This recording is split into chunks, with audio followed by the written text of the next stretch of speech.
tubig ay ginagamit sa binyag ay simbolo ng bagong buhay, kalinisan at dulog ng sakramento ito. Katulad nga natin, di ba? Isa lang simbolo ng tubig. Di ba tayo naman namin, kahit di pa naman tayo baby? Kasi hindi ka naligo, feel mo. Di ba po? Di ba, basta tayo hindi naligo, ano ba feel natin? Hindi mo nakakalimutan. Parang hindi tayo comfortable na feeling natin mababaw natin. So, ganun yung essence ng tubig sa binyag na nabibigyan tayo ng isang elemento na karaniwang ginagamit sa ating buhay na maging banal. Kasi nga, ang tubig talaga ay isang buhay, simple ng buhay. Okay? Next, kandila. Nakaredy na po yung mga kandila. No? Pero alam ko po, yung iba, doon po kumuha, bumibili. So, okay. Kung wala po kayo, available ng kandila. Okay? Sa kandila po kasi, ang ABS-CBN TV Trash. sa karamilo ng binyagan, napakarami ng bitumal. Unlike po sa ibang sekta, kasi nakaka-experience na rin po ako, nakaka-witness na rin po ako. Ibang klase ang ating sakramento ng binyag. So, sobrang dami ng ritual from water and then this ating kanila.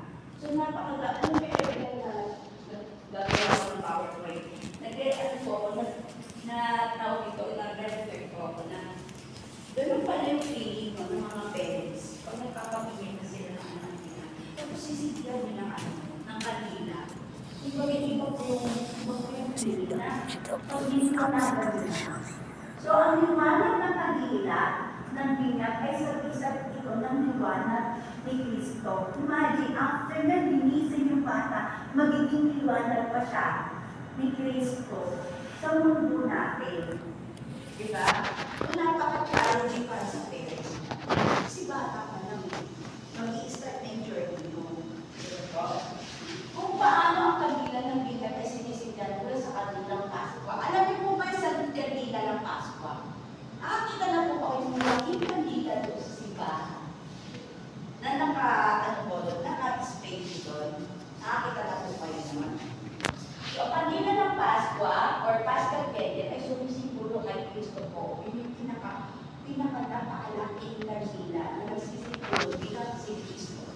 Ang bawat binyagan ay dapat magliwanag ni Kristo sa gitna ng kadiliman. Medyo malalim yung meaning, malalim yung pagkakasalanan.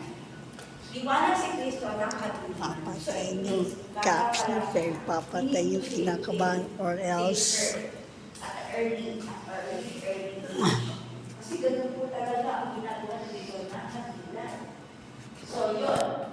Hindi ko na ako napakita yung pastor. Basta malaki po siya yung pastor na mataba ng kanila. Sino po ba nagsisimba? Nagsisimba po ba? Ibuli ko.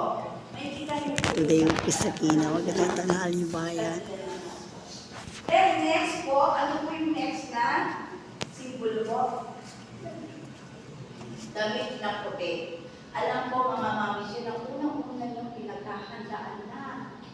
Pag alam yung hindi niya may anak ka-aligagan na kayo, lahat na sa online yung damit. Kaya sa SM, di ba? Gusto niyo maging presentable ang anak niyo na maganda, maaliwalas, kaya kailangan natin ng puti. Bakit?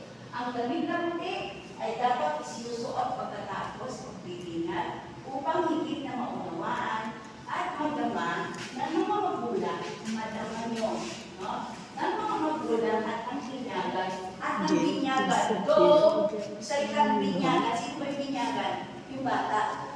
Do, hindi pa niya naman nararamdaman yan. Pero mararamdaman nila yan.